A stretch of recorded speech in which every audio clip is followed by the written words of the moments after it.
Focus on Headline.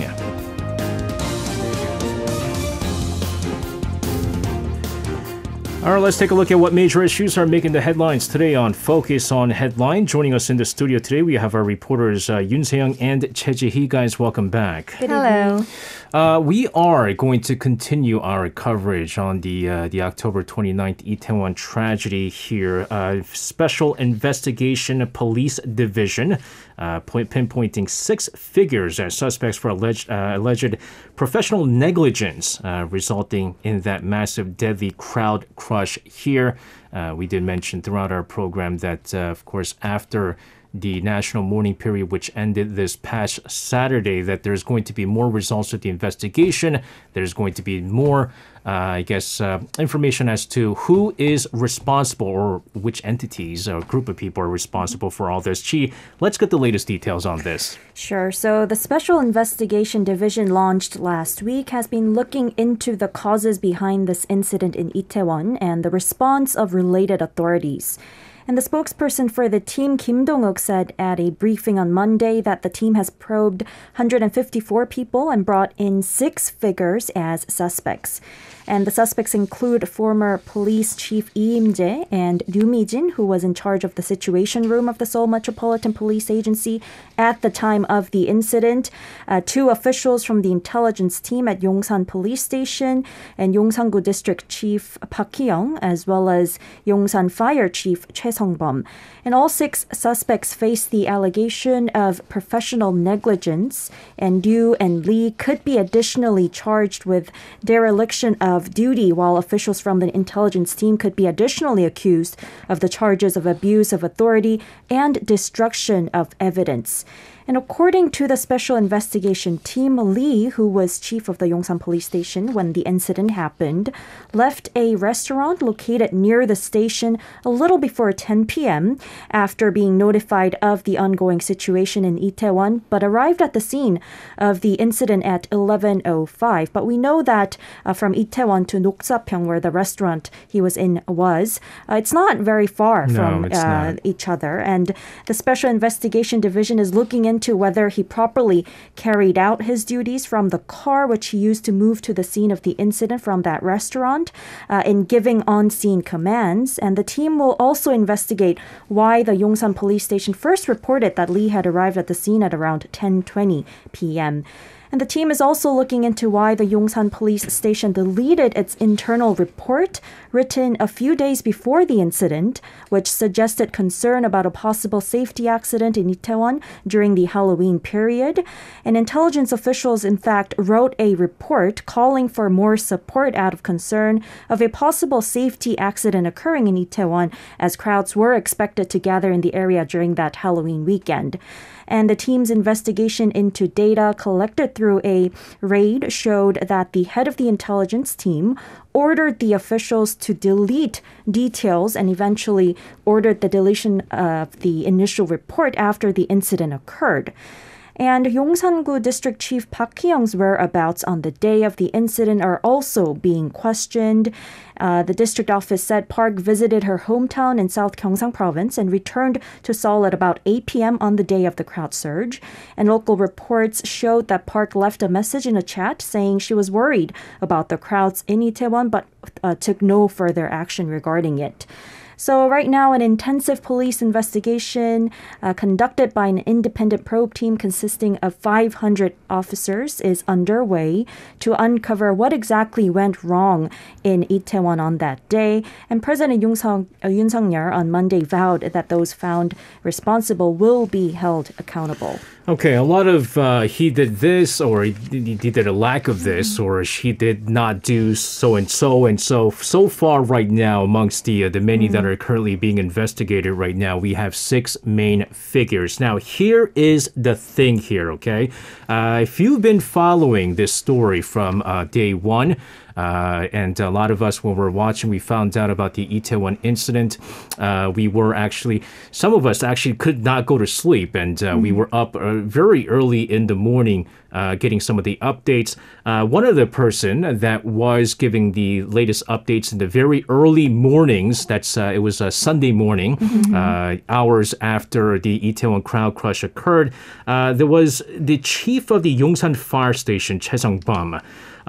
He, of course, was one of the people that a lot of people are talking about. He was the person who was basically giving the press briefing. He was definitely shook. He was very nervous. You could see his hands shaking. And a lot of people are saying, well, he did everything that he could to assist as the chief of the Yongsan fire station. But he's now amongst the 6 people being charged with professional negligence. This is the controversy right now because a lot of people, the public, was deeply moved when they did see him during that press briefing that I just talked about held early Sunday morning near Itaewon Station. Sang, let's get details of this. All right. Choi Sang-bum, head of Yongsan Fire Station, has been booked for an investigation along with other high-level officials involved in the division response to the Itaewon disaster. Although the Special Investigation Headquarters explained that the 119 rescue response was not appropriate when the accident first occurred, but many people show disagreement with the decision. Like you mentioned, SJ, Chief Choi, who had to give press briefings 5 times in total at the site from Saturday night to Sunday morning, tried to remain calm, but when the press briefing was televised, everyone knew that his hands were shaking with shock. And including Choi Sang-bum, the head of Yongsan Fire Station, indeed, firefighters are among the first to arrive at the scene and witness the scene and struggle to rescue dying people. And they tried to stand firm amid chaos but felt helpless when they saw a pile of victims already lost their lives. And online users argue that his dedication and work ethic should be appreciated, not punished, and the firefighters and the police officers who were at the scene need to receive proper treatment instead of undergoing an investigation. But the Special Investigation Headquarters say that there is a problem with the on-site response. For example, because the ambulance belonged to Jongno Fire Station arrived earlier first than that of Yongsan Fire Station. But the thing is, the ambulance belonged to Yongsan Fire Station had to leave the 119 Safety Center at 10:07 p.m. because it had to transport a patient with head injury near Itaewon Station. And this is why the Jongno Fire Station's ambulance arrived at the scene of the disaster first. But despite all these circumstances, it seems very difficult for Chief Choi to be free from legal responsibilities because Kim Dong-wook, a spokesman for the Special Investigation Headquarters, clearly said that Choi is also suspected with other officials. And what makes people frustrated is not just Choi being booked, but those who need to take the overall responsibility for what happened are avoiding their responsibilities. After making some controversial remarks in the beginning of the disaster, the Interior Minister Lee Sang-min and the police chief Yoon Hee-gun have again apologized over the deadly crowd crush. Some heavily criticized their behavior, saying that those who are really responsible for what happened are just repeating the same apologies, and there is absolutely no mention of them leaving the post or undergoing an investigation regarding the tragic event. And Interior Minister Lee Sang-min blamed the police, saying that he never received a report from the police when the accident occurred, and he does not have an authority to give orders to the police chief in the first place. But some criticize that Lee's excuse is unacceptable. That's because back in June, the Interior Ministry announced a plan to create a new police bureau to strengthen oversight over the National Police Agency, and it was established later on. And it was very controversial at that time because police officials and many others arguing that such establishment would damage the National Police Agency's political independence and neutrality by being used to direct police officers to engage in politically motivated investigations. But now, after the bureau was established, the Interior Minister Lee Sang-min is trying to avoid his responsibility.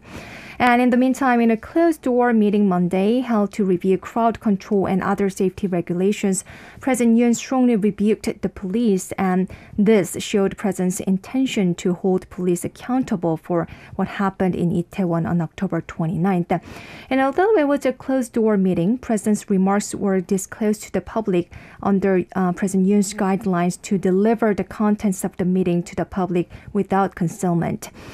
In response, the opposition party asked for dismissal of Prime Minister Han Duck-soo, Minister Lee Sang-min, and National Police Agency Commissioner Yoon Hee-gun as well, saying that it's not appropriate to target and blame the police only. Yeah, so the problem from the very start, once again, we knew that there was going to be a lot of blame game going on. Usually when there is a tragedy this massive, it is naturally it's supposed to be those on the higher up on the ladder, right? That's supposed to be taking responsibility.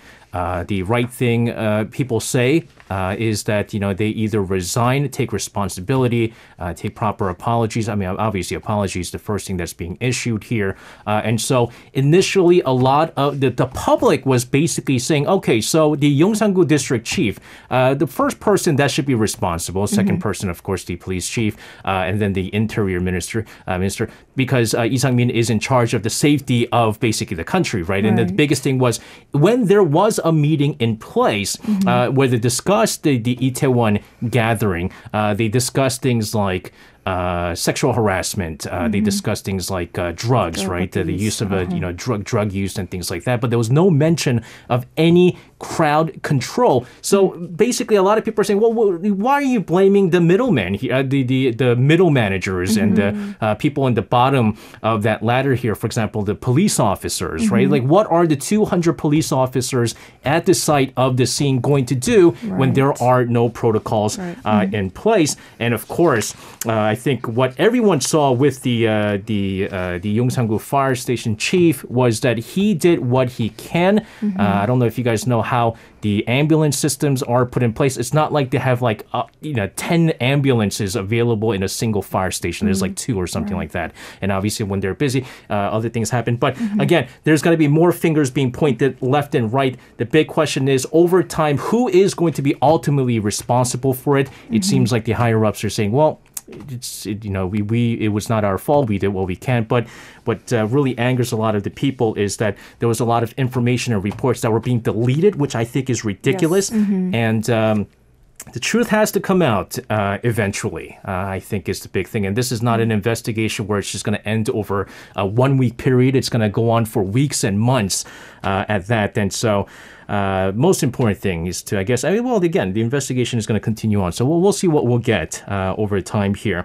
Guys, let's move on to some economy-related news here. The $1 exchange rate falling below the 1,400 won per dollar. This for the first time in over a month.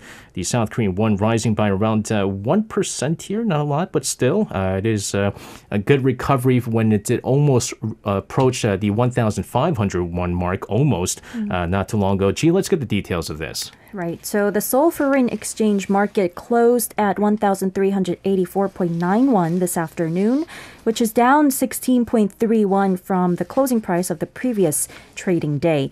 The exchange rate plunged 18 won the previous day and continued to decline by 10 won on the same day, recording a drop of more than 30 won in 2 days. And so this is the first time in about a month and a half since September 21st that the $1 exchange rate returned to the 1,300 won per dollar level on the closing price. The exchange rate started at 1,394 won, which was 7.21 lower than the previous day's closing price, and fell below 1,400 won per dollar at the time of opening, and lowering the lowest point to the mid 1,381 per dollar range. And despite the denials of the Chinese health authorities, market expectations that China will ease their zero-COVID policy continued, reviving the risk preference sentiment. And the Wall Street Journal reported the previous day that China was considering measures toward resuming their economic activity and moving away from that zero-COVID policy. And also, foreigners continued to purchase domestic stocks, which also put downward pressure on the $1 exchange rate. So the benchmark KOSPI also rose 1.15% on the back of foreign and institutional buying, and it closed at 2,399.04, which is up 27.25 points from the previous trading day, approaching the 1,400 mark driven by the continued foreign net buying, which continued for 3 consecutive trading days. Yeah, I think you meant 2,400, right? So now Oh, yes. 1,400 Oh, excuse here. me. Also, something that we previously talked about, just briefly, Hanguk Life Insurance. It said it would exercise the call option for its $500 million worth of perpetual note issued back in 2017. This on Tuesday. Experts are saying that the individual hand of the authorities seem to have played a role amid growing concerns over increased signs of credit strains in the local credit markets. Sam, let's get more on this. Hanguk Life Insurance Corporation Monday announced that it decided to exercise the call option for so-called hybrid bonds worth $500 million issued in 2017. For our listeners, hybrid bond is a combination of debt and equity features, and it is a way for banks and companies to borrow money from investors. And it usually comes due in 30 years, and that's why it's often called a permanent bond, because if you buy something for 30 years, it's almost yours, right? But the bond investors usually invest based on the belief that the banks or companies would be able to repay in 5 years or the first call option date. So when the company decided not to exercise its optional redemption, it usually worsens investor sentiment and eventually increases uncertainties in the nation's bond market overall as well. Unfortunately, with Monday's decision, financial difficulties that could have been caused by Hanguk Life Insurance debt payment delay were prevented. The company said the decision is aimed at quelling financial market turmoil caused by the recent postponement of early repayment. And it also explained that Itaewon Group, the parent company of Hanguk Life Insurance, also decided to support in terms of capital expansion to fulfill its social responsibility. Well, according to reports, Hanguk Life Insurance is planning to raise 800 billion won, or about $574 million through funding by its parent Itaewon Group and banks and other insurers through repurchase agreements, also known as RP, which is a short-term agreement to sell securities in order to buy them back at a slightly higher price. And the reason that Hanguk Life Insurance previously had decided to delay its call option exercise over its $500 million perpetual bonds, which was due today, November 9th, was because of the skyrocketing interest rates and unstable market condition.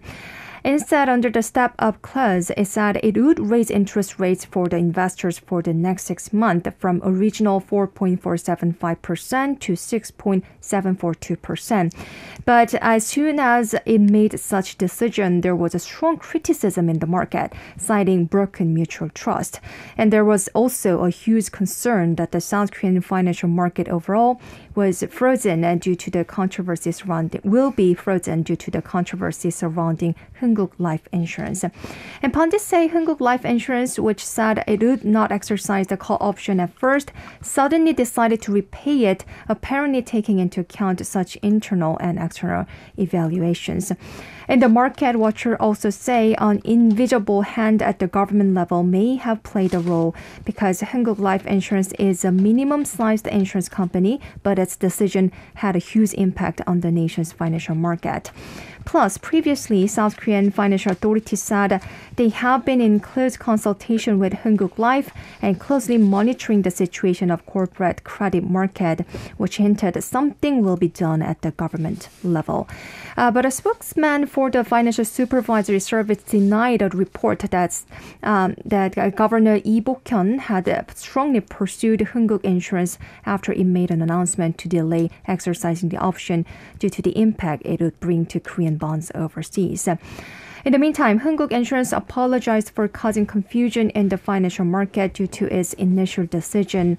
And in an effort to reassure foreign investors, Financial Supervisory Service Governor Lee had told reporters on Monday that strains in South Korea's credit market were manageable.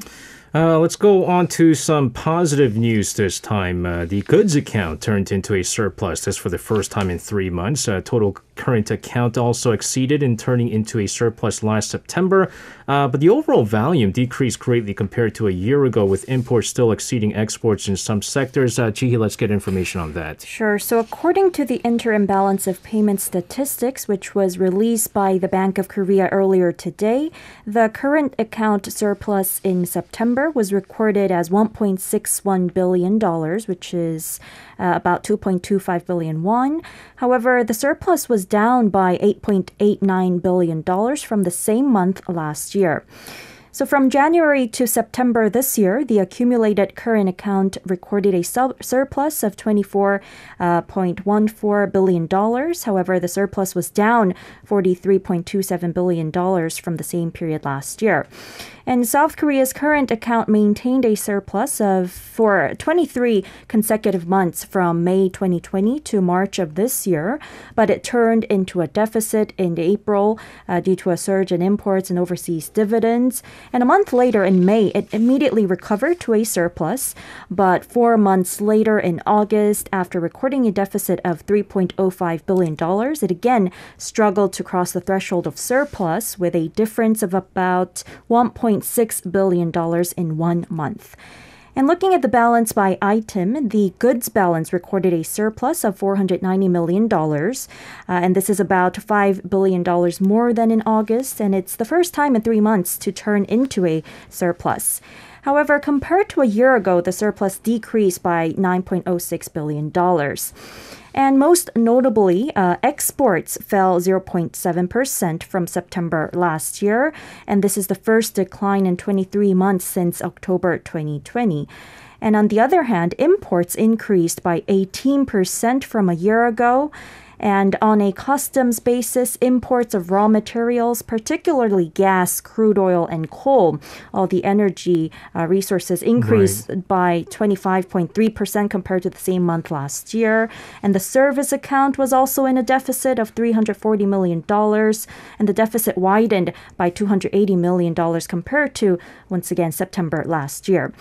And as the COVID-19 related quarantine was eased, the travel account deficit also increased from $480 million to $540 million. And in the case of direct investment, foreign investment by Koreans increased by $4.78 billion, and domestic investment by foreigners increased by $470 million. And also in securities investment, foreign investments by Koreans decreased by $500 million, but foreign investment in domestic securities increased by about $1.5 billion.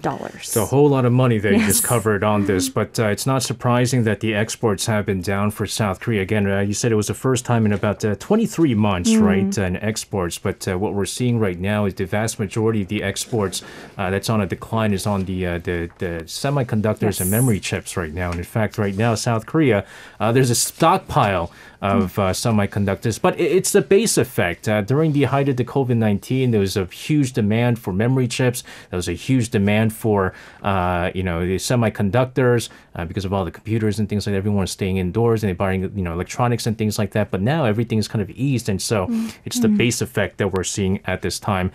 Guys, let's talk about North Korea because I feel like over the next few days, maybe a week or so, although we've been talking extensively about North Korea and all the provocations, it's going to be big because we were saying that in between China's big Congress meeting and the U.S. midterm elections, which is going to happen today, U.S. time. It is Tuesday right now over in the United States, that North Korea was going to be conducting this seventh nuclear test.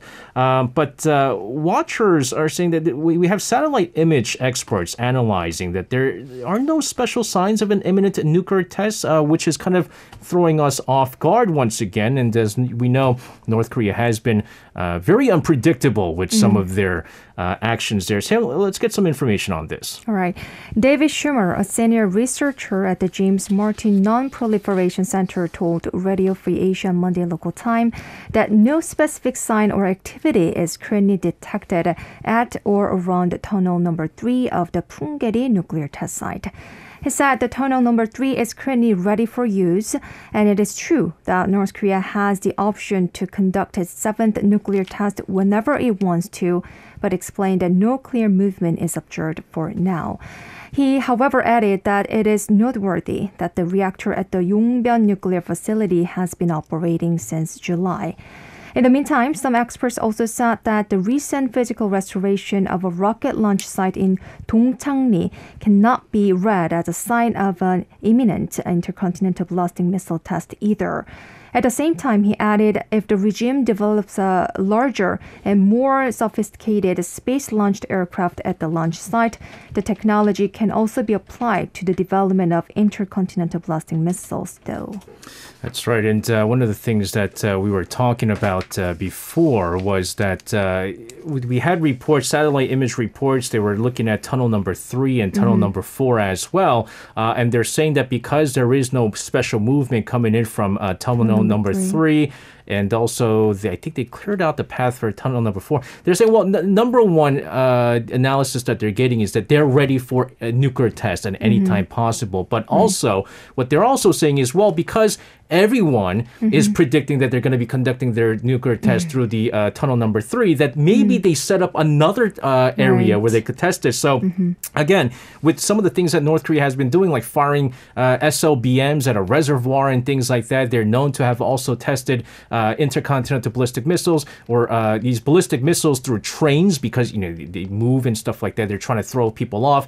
They've been firing these missiles at very early mornings and so forth. So we don't really know, but Unification Minister Kwon Youngse and the National Security Advisor Kim Sung-han made some important comments regarding the possibility of North Korea's nuclear test and, of course, South Korea's government's readiness to respond to all North's possible provocations. Let's get the remarks in detail, Chi-hee. Sure. So Unification Minister Kwon Youngse said North Korea could carry out its nuclear test anytime possible, but there seem to be no concrete signs of it yet. Just like Tae-young said, the satellite images that experts analyzed showed no concrete signs of it. And Minister Kwon said at the National Assembly Foreign Affairs and Unification Committee today that there's talk that there will be a North Korean provocation before the Chinese Party Congress is over and the U.S. midterm elections are held, but there seem to be no concrete signs of an imminent testing yet. He added, since we're not having a direct dialogue with North Korea, we will continue our efforts to pressure and persuade North Korea not to conduct any nuclear test in any other way. And Foreign Minister Park Jin also emphasized by saying, we're closely monitoring the North's trends, considering that it's a vulnerable time in various ways on the Korean Peninsula. And Kim Sung-han, head of the National Security Office, made remarks today as well, saying the current security situation on the Korean Peninsula is very serious. And he added by saying that the Security Office will strengthen the ROK-US combined defense posture and South Korea-US-Japan security cooperation, keeping in mind that while it is clear that North Korea's provocations come at a cost and it deepens the international isolation. Kim also commented on the Yoon administration's diplomacy by saying, we have declared to be a global pivotal country that supports and defends universal international norms based on freedom and human rights as our new diplomatic goal. And we have made various efforts to achieve this. And he cited the restoration and strengthening of the ROK-US alliance as the first achievement and also said that we have consolidated the ROK-US extended deterrence and combined defense posture, also expanded cooperation to the economic, industrial, and technological fields, and realized the ROK-US alliance in action. And high-level extended deterrence strategy council resumed operation, and also the joint South Korea-US exercises were resumed as well.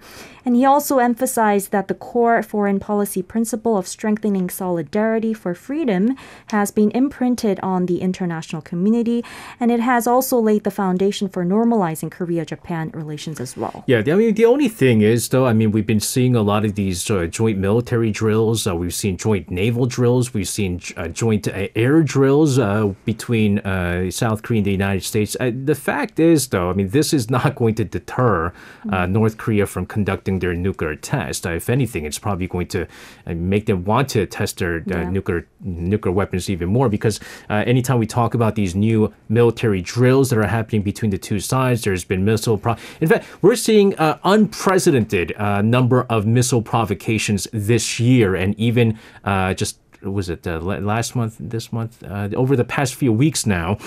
So the big thing here is we know how the U.S. and the international community, including South Korea included, the international community responded to the previous 6 nuclear tests by North Korea with all these sanctions in place, whether it be UNSC sanctions, resolutions, or U.S.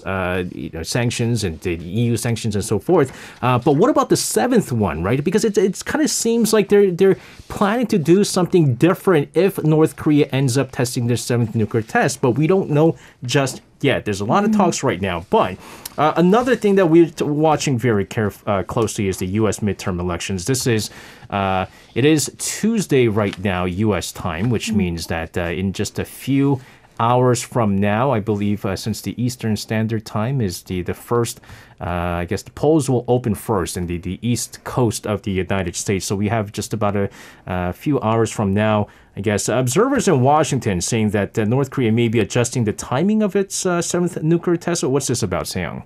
Like we already mentioned, despite the expectations that Pyongyang may soon test a nuclear test ahead of the U.S. midterm elections, observers in Washington say Pyongyang is unlikely to conduct a 7th nuclear test soon. But Seoul and Washington still, at the same time, emphasize that they have completed all preparations for a nuclear test. Well, as we know, President Biden is set to visit Southeast Asia later this month and attend the G20 summit.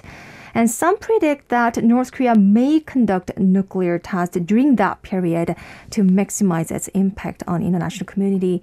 But we never know, so we have to keep an eye on it. I mean, we've been saying this since May, when we're saying that we have certain intelligence reports saying that North Korea really likes to make these massive provocations and nuclear tests during major U.S. holidays and things like that. And so we're looking at the 4th of July Independence Day as a possible date for their 7th nuclear test.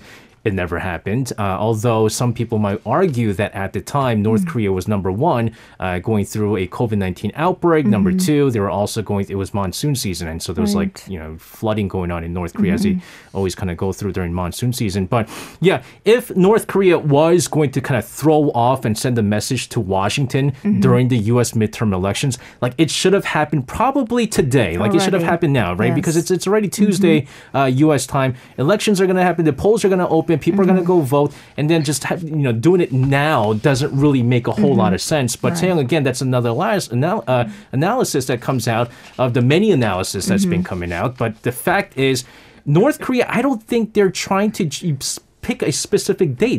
Their goal right now, if you look at all their missile provocations, they're trying to throw off South Korea and the United States.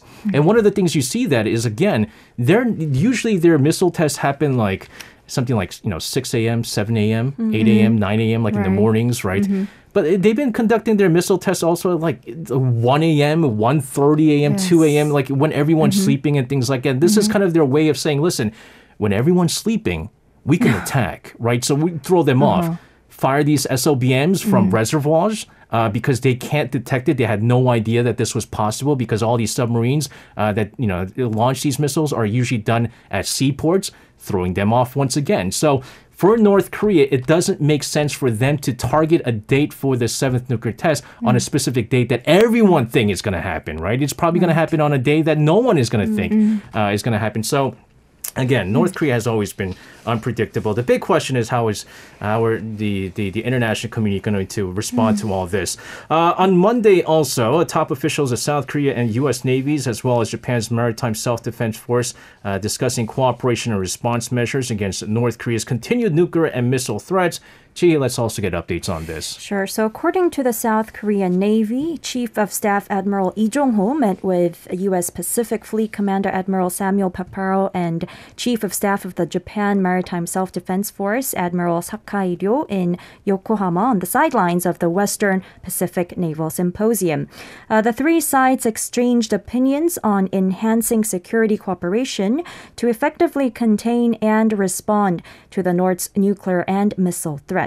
And they also discussed continuing their existing defensive training and expanding high-level policy consultation and personnel exchanges. And Admiral Lee said it's very meaningful that the high-level representatives of South Korea, the U.S., and Japan gathered in a serious situation where the nuclear and missile threats from the North are increasing recently. This symposium, the Western Pacific Naval Symposium, a multilateral meeting of Navy chiefs of staff from the Indo-Pacific region, was hosted by Japan this year with 27 countries in attendance, including, of course, South Korea, the U.S., and China. And meanwhile, the Japan Maritime Self-Defense Force, in fact, held the International Fleet Review the previous day of the opening of this symposium to commemorate the 70th anniversary of its establishment, in which South Korea's naval ship participated for the first time in 7 years. That's right. And at the same time, this is where, of course, we saw Japan's Navy and their fleets flag the rising sun flag, and it's very controversial. I'm just going to put it out there once again. It is equivalent to the Nazi swastika. Guys, thank you very much for your reports today. As always, please stay safe, and we'll see you guys again. Thank See you again. You can listen to Korea Now with me, SJ Lee, by downloading the Arirang radio application, or tune in online by visiting www.arirangradio.com. So make sure you tune in Mondays through Fridays, 6 p.m. to 8 p.m. Korea time.